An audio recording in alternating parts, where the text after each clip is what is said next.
Thus the heavens and the earth were finished, and all the host of them.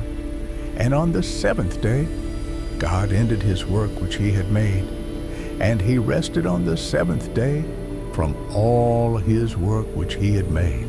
And God blessed the seventh day and sanctified it, because that in it he had rested from all his work which God created and made.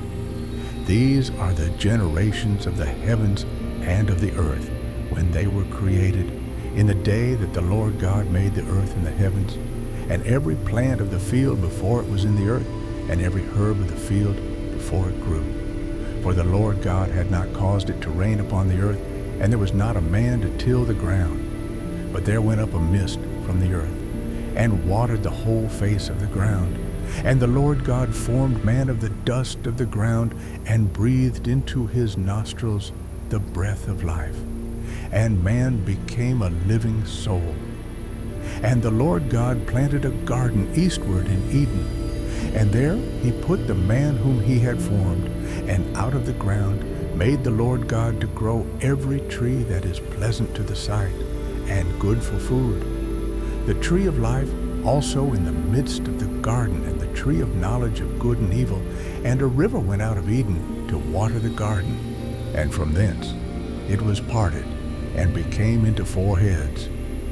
The name of the first is Pison. That is it which compasseth the whole land of Havilah, where there is gold. And the gold of that land is good. There is bdellium and the onyx stone. And the name of the second river is Gihon. The same is it that compasseth the whole land of Ethiopia. And the name of the third river is Hiddekel.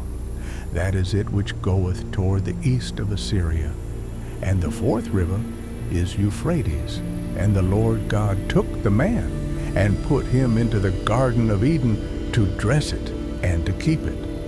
And the Lord God commanded the man, saying, Of every tree of the garden thou mayest freely eat, but of the tree of the knowledge of good and evil thou shalt not eat of it. For in the day that thou eatest thereof thou shalt surely die. And the Lord God said, It is not good that the man should be alone. I will make him an help meet for him. And out of the ground the Lord God formed every beast of the field and every fowl of the air, and brought them unto Adam, to see what he would call them. And whatsoever Adam called every living creature, that was the name thereof. And Adam gave names to all cattle, and to the fowl of the air, and to every beast of the field. But for Adam there was not found an helpmeet for him.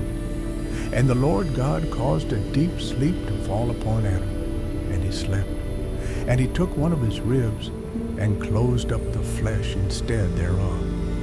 And the rib which the Lord God had taken from man made he a woman, and brought her unto the man. And Adam said, This is now bone of my bones, and flesh of my flesh.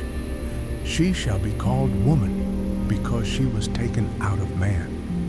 Therefore shall a man leave his father and his mother, and shall cleave unto his wife, and they shall be one flesh. And they were both naked, the man and his wife, and were not ashamed.